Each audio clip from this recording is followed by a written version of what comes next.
कक्षा 10वीं की स्टूडेंट फाइनली आपका वैसे यहाँ पर गणित का हाई स्कूल परीक्षा 2026 का पेपर लेके आ चुके हैं। आप लोग बहुत सारे यहाँ पर कमेंट आ रहे थे कि विषय गणित के पेपर लाओ, तो फाइनली आपका पेपर आ चुका है। और साथ ही इस वीडियो में हम आपका संपूर्ण उत्तर सही से पूरा पेपर कंप्लीट करने वाले हैं। तो आप लोग वीडियो को लाइक कर लीजिए, चैनल को सब्सक्राइब कर लीजिए और साथ ही इस वीडियो को आपको अपने दोस्तों को शेयर कर देना, जिससे वो भी यहाँ पर गणित में अच्छे अंक ला सके। तो आप यहाँ पर देख लीजिए, आपके हिंदी इंग्लिश दोनों में पेपर रहेगा।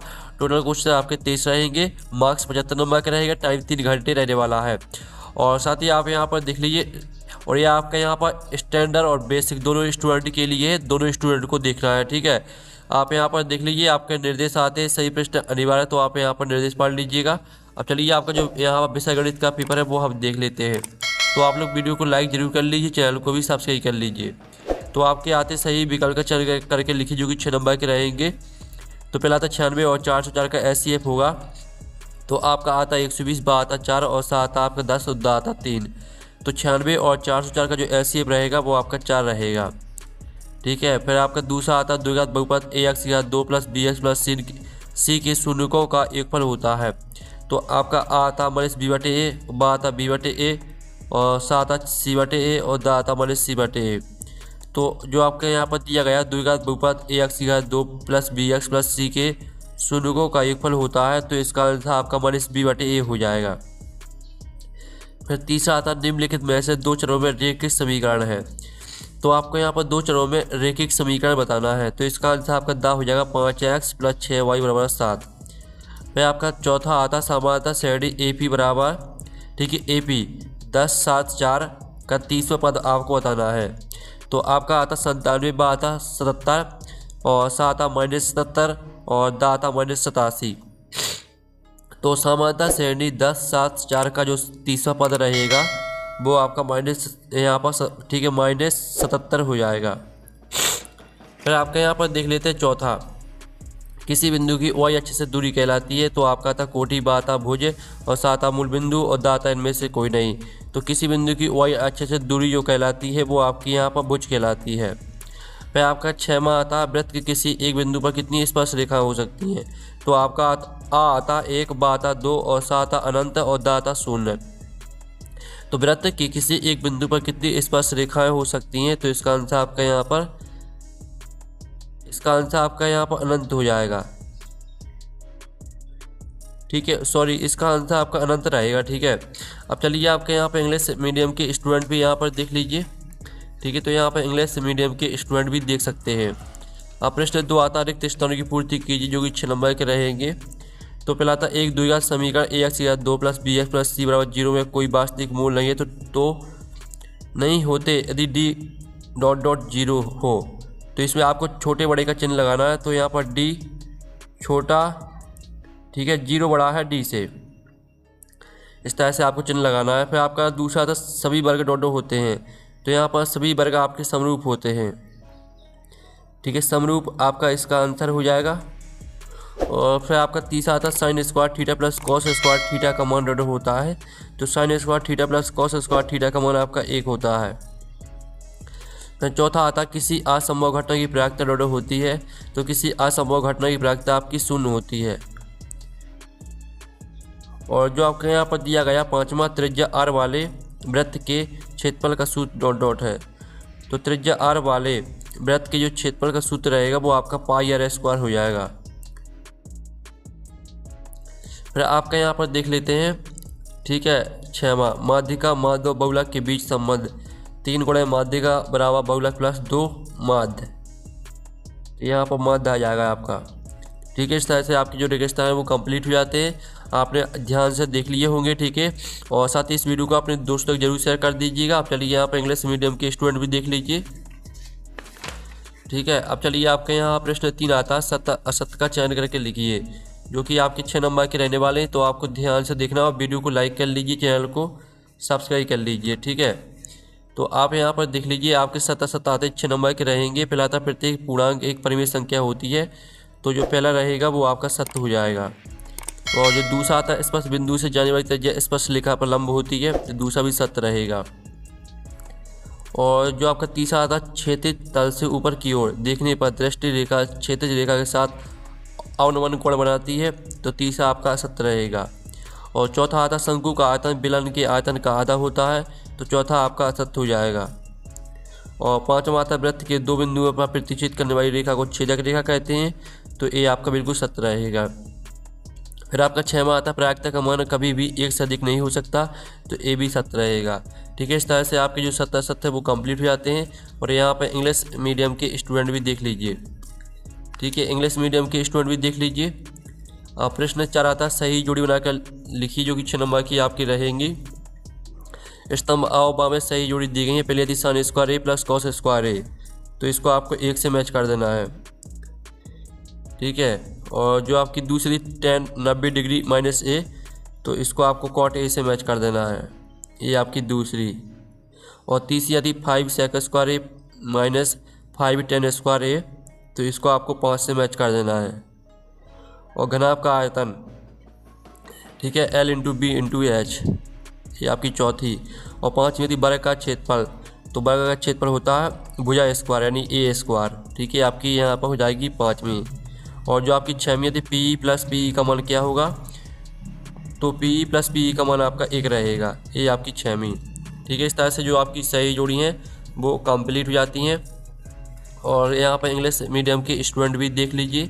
ठीक है, अब चलिए प्रश्न 5 आता है एक शब्द वाक्य में उत्तर दीजिए, जो कि 6 नंबर के रहने वाले हैं। द्विघात समीकरण का मानक रूप लिखना है आपको। तो इसका आंसर आपका यहाँ पर हो जाएगा ax square plus bx plus c बराबर 0। ये आपका द्विघात समीकरण का मानक रूप रहेगा।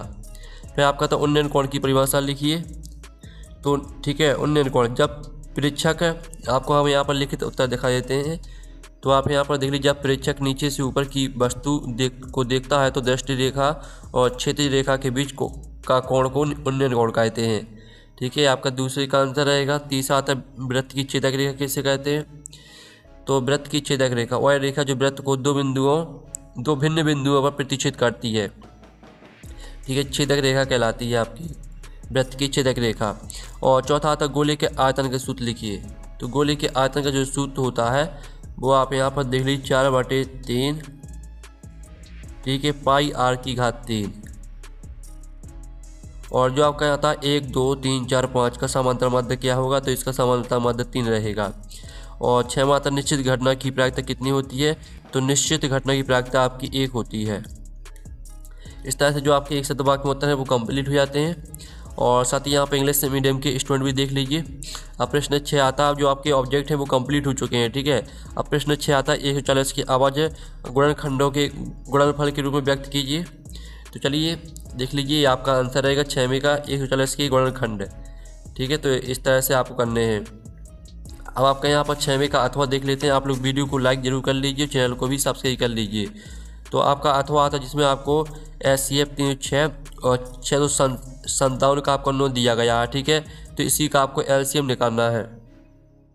तो इस तरह से निकालना है आपको LCM आपका 22,338 आ जाएगा। ठीक है, LCM गुणा SCF बराबर 2 संख्याओं का गुणनफल। इस तरह से आपको इस सूत्र में मान रख देना, तो आपको हल कर देंगे तो आपका आंसर आ जाएगा। फिर आपका सातवां आता एक द्विघात बहुपद ज्ञात कीजिए जिसके शून्यकों का योग और गुणनफल क्रमशः -3 और 2 है। अथवा आता बहुपद x की घात 2 -3 के शून्यक ज्ञात कीजिए। तो पहले तो आप 7वें क्वेश्चन का आंसर देख लीजिए और 7वें के अथवा दोनों के आंसर देख लीजिए। ठीक है, अथवा वाले का आंसर जो शून्यक रहेंगे वो आपके √3 और -√3 आ जाएगा। फिर आपका यहाँ पर 8वां आता 2x + 3y बराबर 11 और 2x - 4y बराबर -24 को हल कीजिए।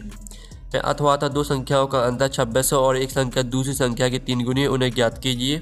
तो 8वें क्वेश्चन का आंसर देख लीजिए। ये रही आपका 8वें क्वेश्चन का आंसर जिसमें आपको हल करना था। और ठीक है, अथवा वाले में आपको बताना था एक संख्या दूसरी की 3 गुनी है, तो वह संख्या आपको यहाँ पर 2 संख्याएँ बतानी थी। तो 39 और 13 आपका आंसर रहेगा। फिर आप यहाँ पर देख लीजिए 9वां आता द्विघात समीकरण 2x की घात 2 - 4x + 3 बराबर 0 का विभक्ता ज्ञात कीजिए। अथवा आता द्विघात समीकरण 2x की घात 2 + kx + 3 बराबर 0 में k का मान ज्ञात कीजिए यदि मूल बराबर हो। तो ये आपका 9वें प्रश्न का आंसर रहने वाला है। तो इसका स्क्रीनशॉट ले लीजिए, इसका आंसर आपका -8 आ जाएगा। और साथ ही अथवा वाले में आपको मूल के का मान निकालना था। के का मान आपका प्लस माइनस √24 और प्लस माइनस, ठीक है, 2√6 आपका आंसर रहेगा। इसको हल करेंगे तो 2√6 आ जाएगा आंसर आपका। फिर आपका यहाँ पर देख लेते हैं, ठीक है, 10वां सामा 10 श्रेणी 2 7 12 का 10वां पद ज्ञात करना है, अथवा में आपको 2 अंकों वाली कितनी संख्या 3 से विभाज्य है। तो 10वां पद निकालना है, तो ये आपका 47 आ जाएगा 10वां पद। और 2 अंकों वाली कितनी संख्या 3 से विभाज्य है, तो इसका आंसर आपका n बराबर 10 30 आ जाएगा। ठीक है, इस तरह से आपको हल करना है, स्क्रीनशॉट आपको लेते चलना है। फिर आपका 11वां आता आकृति में यदि डी समांतर BC है तो EC ज्ञात करना है आपको। तो चलिए आप देख लीजिए, आपके यहाँ पर EC 3/1.52 सेंटीमीटर ही आपका आंसर आ जाएगा। ठीक है, और क्या सभी समद्विबाहु त्रिभुज समरूप होते हैं? नहीं, क्योंकि समरूप होने के लिए कोणों का समान होना आवश्यक है, जबकि 2 अलग समद्विबाहु त्रिभुजों के कोण भिन्न हो सकते हैं। ठीक है, हमने 11वीं के अथवा का आंसर भी आपको बता दिया, ये रहा आपका प्रश्न। ठीक है, रहा। ठीक है, 12वां आता बिंदु 2 3 और 4 1 के बीच की दूरी ज्ञात कीजिए। अथवा आता है उस बिंदु के निर्देशांक ज्ञात कीजिए जो 2 बिंदुओं 4-3 और 8 5 को जोड़ने वाले रेखाखंड को 3:1 के अनुपात में विभाजित करता है। तो 12वें प्रश्न का आंसर देख लीजिए, बीच की दूरी का सूत्र आपको लगा देना है, तो इसका आंसर 2√2 आंसर आ जाएगा। और अथवा वाले का आंसर देख लीजिए। और फिर आपका यहाँ पर 13वां आता है, जिसमें आपको sin A बराबर 3/4 हो तो cos A और tan A का मान परिकलित करना है, अथवा में आपको मान ज्ञात करना है। ठीक है, इसका तो आप देख लीजिए, आपका यहाँ पर 13वें क्वेश्चन का आंसर रहने वाला है। इसका स्क्रीनशॉट ले लीजिए, ये पूरा आपका 13वें क्वेश्चन का आंसर दिया गया है। ठीक है, और साथ ही ये रहा आपका 13वें के अथवा का आंसर, जिसमें आपको मान निकालना था। ठीक है, तो इसका मान आपका 1 आ जाएगा। फिर आपका यहाँ पर 14वां आता है, एक बिंदु से जो वृत्त के केंद्र से 5 सेंटीमीटर की दूरी पर है, वृत्त पर स्पर्श की गई लंबाई 4 सेंटीमीटर, वृत्त की त्रिज्या ज्ञात कीजिए। अथवा आता सिद्ध कीजिए किसी वृत्त की किसी व्यास के सिरों पर खींची गई स्पर्श रेखाएं समांतर होती हैं। तो 14वें क्वेश्चन का आंसर देख लीजिए, ये आपका 14वें क्वेश्चन का आंसर रहने वाला। इसका आंसर वृत्त की त्रिज्या 3 सेंटीमीटर आ जाएगी आपकी। और अथवा वाले का आंसर देख लीजिए, ये आपका अथवा का आंसर रहेगा। ठीक है, फिर आपका यहाँ पर आता है 15वां प्रश्न, 6 सेंटीमीटर त्रिज्या वाले एक वृत्त के त्रिज्या खंड का क्षेत्रफल ज्ञात कीजिए, जिसका कोण 60 डिग्री है। अथवा में आपको संलग्न आकृति में tan P - cot R का मान ज्ञात करना है। तो आप यहाँ पर देख लीजिए, ये आपका 15वें प्रश्न का आंसर रहने वाला है, तो इसका स्क्रीनशॉट आप ले लीजिए। ठीक है, और ये आपका 15वें के अथवा का आंसर रहेगा। फिर आपका यहाँ पर 16वां प्रश्न हम देख लेते हैं। तो स्टूडेंट, आपका जो 16वां प्रश्न है वो आप यहाँ पर देख लीजिए। 16वां प्रश्न दिया गया, 2 खिलाड़ी संगीता और रेशमा टेनिस के एक मैच खेलती हैं। संगीता द्वारा मैच जीतने की प्रायिकता 0.62, रेशमा की जीतने की प्रायिकता क्या है?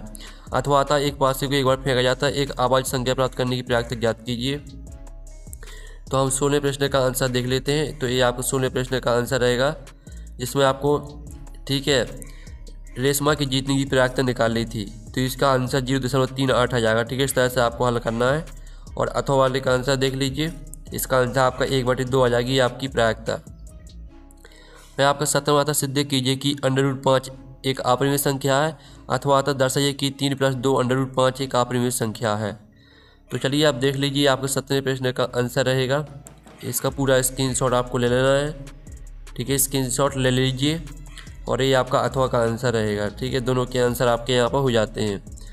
फिर आपका आता 18वां, एक मीनार की छाया उसकी ऊंचाई की √3 गुनी है, सूर्य का उन्नयन कोण ज्ञात कीजिए। अथवा आता है 1.5 मीटर लंबा एक प्रेक्षक एक चिमनी से 28.5 मीटर की दूरी पर है, उसकी आंखों से चिमनी के शिखर का उन्नयन कोण 45 डिग्री है, चिमनी की ऊंचाई बताइए। तो ये आपका यहाँ पर आंसर रहेगा 18वें क्वेश्चन का। सूर्य का उन्नयन कोण आपका 30 डिग्री निकल के आ जाएगा। और साथ ही अथवा में आप अथवा वाली का आंसर देख लीजिए, ये आपका अथवा वाली का आंसर दिया गया, जिसमें आपको चिमनी की ऊंचाई निकालनी थी, तो इसके आंसर 30 मीटर आ जाएगा। इस तरह से आपको हल करना है। ठीक है, स्क्रीनशॉट लेते चलिए। और 19वां क्वेश्चन आता है, सिद्ध कीजिए कि बाएं बिंदु से वृत्त पर खींची गई स्पर्श रेखाओं की लंबाई बराबर होती है। अथवा आता 2 साग केंद्रीय वृत्तों की त्रिज्या 5 सेंटीमीटर और 3 सेंटीमीटर है। बड़े वृत्त की उस जीवा की लंबाई ज्ञात कीजिए जो छोटे वृत्त को स्पर्श करती हो। तो ये आपका 19वें क्वेश्चन का आंसर रहेगा। इसका आप स्क्रीनशॉट यहाँ पर ले लीजिए, और ये आपका 19वीं के अथवा का आंसर यहाँ पर रहने वाला है। फिर आपका 20वां आता है, देखिए समीकरण एक को तृतीय स्थान विधि से हल करना है। ठीक है, 7x - 15 y बराबर 2 और x + 2 बराबर 3, इसको तृतीय स्थान विधि से हल करना है, अथवा में आपको विलोपन विधि से हल करना है। तो चलिए पहले तो आप तृतीय स्थान विधि से हल करना था, तो उसका उत्तर देख लीजिए। ठीक है, आपको 49/29 और 19/29 ये आपके मान निकल के आ जाएंगे। साथ ही आपको अथवा में विलोपन विधि से हल करना था, तो इस तरह से आपको हल करना है। x का मान 2 आ जाएगा, y का मान 1 आ जाएगा। अब चलिए आपके यहाँ पर देख लेते हैं 21वां प्रश्न है। तो 21वां प्रश्न आता है, एक खिलौना त्रिज्या 3.5 सेंटीमीटर वाले एक शंकु के आकार का है, जो उसी त्रिज्या वाले एक अर्धगोले पर अध्यारोपित है। खिलौने की कुल ऊंचाई 15.5 सेंटीमीटर है। खिलौने का कुल पृष्ठीय क्षेत्रफल ज्ञात कीजिए। अथवा में आपको यहाँ पर ठोस का आयतन की पदों में ज्ञात करना है। ठीक है, आप देख लीजिए, अथवा वाला प्रश्न पूरा पढ़ लेना है आपको। तो चलिए रहा आपका यहाँ पर 21वें प्रश्न का आंसर, इसका स्क्रीनशॉट ले लीजिए और 21वें के अथवा का आंसर देख लीजिए। फिर 22वां प्रश्न आता है, द्विघात समीकरण x की घात 2 - 3x + 10 बराबर 0 की गुणनखंड विधि से ज्ञात करना है। अथवा में आपको दो ऐसे क्रमागत विषम धनात्मक पूर्णांक ज्ञात कीजिए जिनके वर्गों का योग 290 है। तो ये आपका 22वें प्रश्न का आंसर रहेगा, जिसमें आपको गुणनखंड विधि से हल करना था। ठीक है, आपको मूल निकालने थे, तो 5 और -2 आपका इसका आंसर आ जाएगा। और अथवा में आपको बताना था कि ऐसे दो क्रमागत विषम धनात्मक पूर्णांक ज्ञात कीजिए जिनके वर्गों का योग 290 हो। तो 11 और 13 इसका उत्तर रहेगा। फिर आपका यहाँ पर 23वां आता है, जिसमें आपको क्या करना है, ये आपके यहाँ पर किसी फैक्ट्री के 50 श्रमिकों की दैनिक मजदूरी निम्नलिखित बंटन पर विचार कीजिए। आपको इस उपयुक्त विधि का उपयोग करते हुए इस फैक्ट्री के श्रमिकों की माध्य दैनिक मजदूरी ज्ञात करनी है। और साथ ही आपका अथवा में देख लीजिए, अथवा में आपको यहाँ पर माध्यक माध्य बहुलक ज्ञात करना है। ठीक है, तो यहाँ पे इंग्लिश मीडियम के स्टूडेंट भी देख लीजिए। अब चलिए इनके आंसर देख लेते हैं। तो आप 23वें क्वेश्चन का आंसर देख लीजिए, ये आपका 23वें क्वेश्चन का आंसर रहेगा। दैनिक मजदूरी आपकी 145.2 रुपये आ जाएगी। और अथवा वाले का आंसर देख लीजिए, इसमें आपको माध्य बहुलक और माध्य ज्ञात करना था, माध्यक बहुलक और माध्य। तो ये रहे आपके, ठीक है, तीनों आंसर। तो इस तरह से जो आपका गणित का पेपर है वो कंप्लीट हो जाता है। इस वीडियो को अपने दोस्तों तक शेयर कर दीजिए। ठीक है, और वीडियो को लाइक कर लीजिए। हम नेक्स्ट वीडियो में मिलते हैं। Thanks for watching.